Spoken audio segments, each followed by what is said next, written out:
आज हम बात करने वाले हैं ऐसे टॉपिक पर जो हर इंडियन घर में कहीं ना कहीं छुपा होता है। ये है सास बहू, ननद भाभी, देवर जेठानी में दुश्मनी। हाँ, ये वो कहानी है जो हर जनरेशन में रिपीट होती है। सास को लगता है बहू खराब है, और जब बहू सास बनती है तो उसे भी अपनी बहू में कमियां दिखाई देती है। ननद भाभी में नोक-झोंक, देवरानी जेठानी में कंपटीशन। ये सब क्यों होता है? तो इस वीडियो में हम बात करेंगे सास बहू के रिश्तों पर। सास बहू में जो है सबसे बड़ा कारण क्या है नोक-झोंक का? दो बड़े कारण हैं। पहला है एक्सपेक्टेशंस और जनरेशन गैप। दूसरा है इनसिक्योरिटीज। सास अपनी बहू से वो सब एक्सपेक्ट करती है जो उसने सोसाइटी में देखा होता है। और अब तक जो मदर इन लॉज थी वो हाउसवाइफ ही थी। उनका सोशल सर्कल बहुत ही लिमिटेड था। उन्होंने बाहर की दुनिया को बहुत कम एक्सप्लोर किया होता है, और वो जिस कल्चर में रहती थी उसी समय उसी कल्चर का लाइफस्टाइल जो है वो बहू से एक्सपेक्ट करती है। अब मान लो सास का जो सोशल सर्कल है उसमें बाकी बहुएं जो हैं घूंघट में रह रही हैं या ट्रेडिशनल लाइफस्टाइल जी रही हैं, तो वो सास अपनी नई बहू से एक्सपेक्ट करेगी कि वो वही लाइफस्टाइल जिए, ताकि सास को अपनी सोशल सर्कल में एम्बैरेसमेंट फील ना हो। वहीं दूसरी साइड जब नई बहू आती है तो वह हजारों सपने लेकर आती है अपनी अलग एक्सपेक्टेशंस की। ठीक है, उसकी कई एक्सपेक्टेशंस होती है। उसे लगता है कि सास भी जो है मदर जैसी ही होगी तो सब ठीक चलेगा। जैसे पेरेंट्स के घर में वह रहती थी वैसे ही ससुराल में वो रह लेगी, और सब सही करने की वो कोशिश भी करती है शुरुआत में। अब बहू को लगता है कि जैसा उसका अपना लाइफस्टाइल था पेरेंट्स के घर में, जैसा वो जी रही थी वैसा ही ससुराल में भी जिएगी। उसका मर्जी से उठना, बैठी उसे मिल जाती थी, जॉब करना ना करना, अपनी चॉइस से ड्रेसिंग करना, लंच डिनर बनाने की कोई टेंशन नहीं। और वो पेरेंट्स के घर में डिस्कशंस में भी पार्टिसिपेट करती है। उसके ओपिनियंस भी मैटर करते हैं वहाँ, और उसे बराबरी से बोलने का हक भी दिया जाता है अपने पेरेंट्स के घर पे। लेकिन जब शादी होती है तो मदर इन लॉ तो अलग एक्सपेक्टेशंस लगा कर बैठी होती है। सास यही सोचती होगी कि बहू को बेटी बनाकर रखेगी, और बोलती भी ये है कि हम तो बेटी लेके जा रहे हैं। पर लेकिन एक्सपेक्टेशंस टिपिकल बहुओं वाली होती है। जैसे सुबह जल्दी उठना, सबके उठने से पहले उठ जाना, नहा धोकर पूजा पाठ करना, सबके लिए नाश्ता बनाना, फिर चाहे से बहू वर्किंग हो या नॉन वर्किंग, काम उसी को करना है। वर्किंग हो तो लंच बनाकर जाए सबका, और इवनिंग में जॉब से आकर वो डिनर भी बनाए। ज्यादातर घरों में यही देखने को मिलता है। और जैसे कि दोनों की एक्सपेक्टेशंस में जमीन आसमान का फर्क होता है, तो इनके बीच में जो है क्लैश होना तो स्वाभाविक है, वो तो होगा ही। बहू सास के अकॉर्डिंग कुछ दिन तो रह लेगी, है ना, पर फिर उसका दम घुटने लगता है और वो रिएक्ट करना स्टार्ट कर देती है। दूसरा सबसे बड़ा रीजन है इनसिक्योरिटीज। लड़के को और फाइनेंस को लेकर इनसिक्योरिटीज दोनों के ही बीच। कई घरों में देखा गया है कि फाइनेंस लड़के संभालते हैं ज्यादातर, है ना। तो मदर को इनसिक्योरिटी रहती है कि कहीं बेटा बहू से बहुत ज्यादा अटैच ना हो जाए और उसकी वैल्यू जो है कम ना हो जाए। सास का फाइनेंशियल डोमिनेंस और घर पर जो डोमिनेंस है वो कम ना हो जाए बहू के आने पर। कई मदर्स अपने बेटे से इतनी ज्यादा अटैच्ड होती हैं कि बेटे को अपनी पूरी दुनिया बना लेती है। अब जहाँ ज्यादा अटैचमेंट होती है तो उसे खोने की इनसिक्योरिटी भी ज्यादा होगी। मदर को लगता है कि मैंने अपने बेटे को पढ़ाया लिखाया है, कमाने लायक बनाया है, तो इसकी कमाई पर पहला हक जो है मेरा है। और जब दूसरी तरफ लड़की शादी करके आती है तो वह अपना घर बार जो है, पेरेंट्स सब, पूरी दुनिया जो है छोड़कर अपने हस्बैंड के पास आ रही है। वो ससुराल आती है तो उसकी अपनी इनसिक्योरिटीज होती है।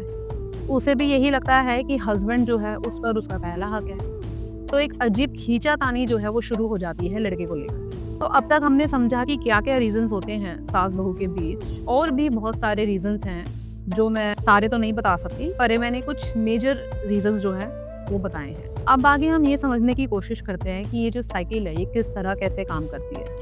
क्यों वही बहू जिसने सब कुछ सहा आगे चलकर एक अच्छी सास नहीं बन पाती। जब तक एक बहू सास बनती है तब तक एक जनरेशन गैप फिर आ जाता है। एक्सपेक्टेशन थोड़ी बहुत बदल जाती है, फिर भी जो है नए जमाने से मैच नहीं करती। सास अपना माइंड चेंज करके सोचती है कि हमने जीवन भर साड़ी पहनी है, तो हम अपने जो नए जमाने की बहू है उसको फोर्स नहीं करेंगे साड़ी पहनने के लिए, वो ज्यादा से ज्यादा सूट पहन लेगी। लेकिन बहू पहनती है जीन्स टॉप, फिर से वही एक्सपेक्टेशन गैप आ ही जाता है। फिर सास जो है रेडी होती है कि अच्छा अब जीन्स टॉप पहनने वाली बहू है, चलो ठीक है। फिर से सास अपने माइंड को जो है मेकअप करती है कि चलो ज़्यादा से ज़्यादा जीन्स टॉप पहन लेगी। पर अब वो पहन रही है शॉर्ट्स। तो फिर वही एक्सपेक्टेशन गैप आ जाता है।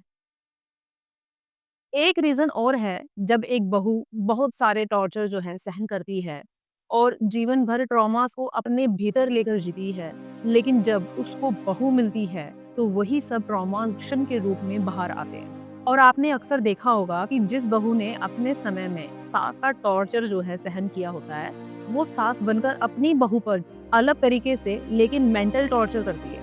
तो यहाँ पर ये जो ट्रॉमा है ना, ये एक साइकिल की तरह चलता है।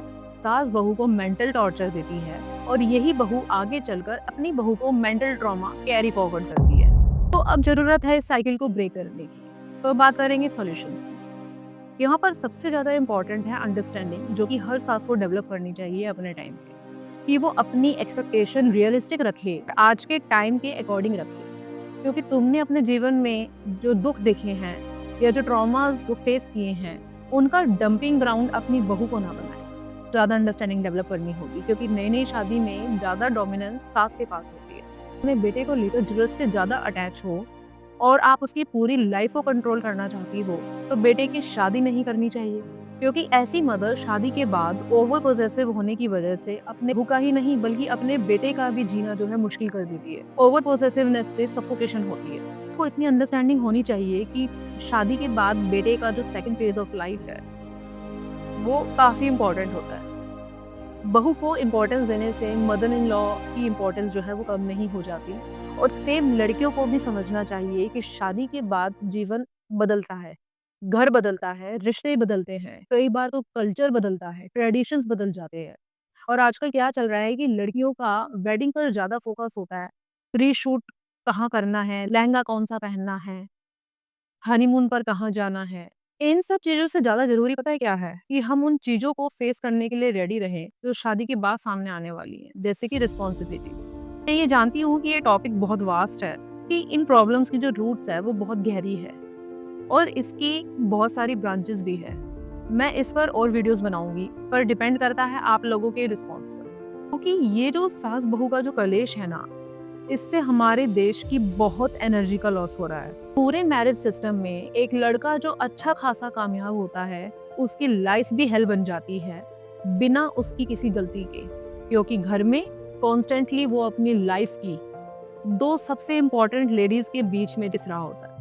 सास बहू को मेंटल टॉर्चर करती है और बहू अपनी सारी फ्रस्ट्रेशन जो है हस्बैंड पर निकाल देती है। 25 साल की पढ़ी लिखी एजुकेटेड लड़की अपना सब कुछ छोड़कर ससुराल आती है और वहाँ उसको इतना मेंटल टॉर्चर कर दिया जाता है कि उससे उसका सारा सेल्फ कॉन्फिडेंस, मेंटल हेल्थ जो अफेक्ट होती है। सब चीज़ों में कितना एनर्जी का लॉस हो रहा है। और ये सिर्फ घर की कहानी नहीं है। घर से ही मेंटल टॉर्चर होकर लड़के लड़कियां जॉब पर जाते हैं, समाज में रहते हैं, तो सोचो उनकी प्रोडक्टिविटी जो है कितनी कम हो जाती होगी, कि प्रोडक्टिविटी कितनी अफेक्ट होती है। तो हम सबको मिलकर इस साइकिल को ब्रेक करना है, स्पेशली उन वुमेन्स को जो आने वाले टाइम पर सास बनेंगी। तो हर घर की कहानी अलग है और एक्सेप्शंस भी हर जगह होते हैं।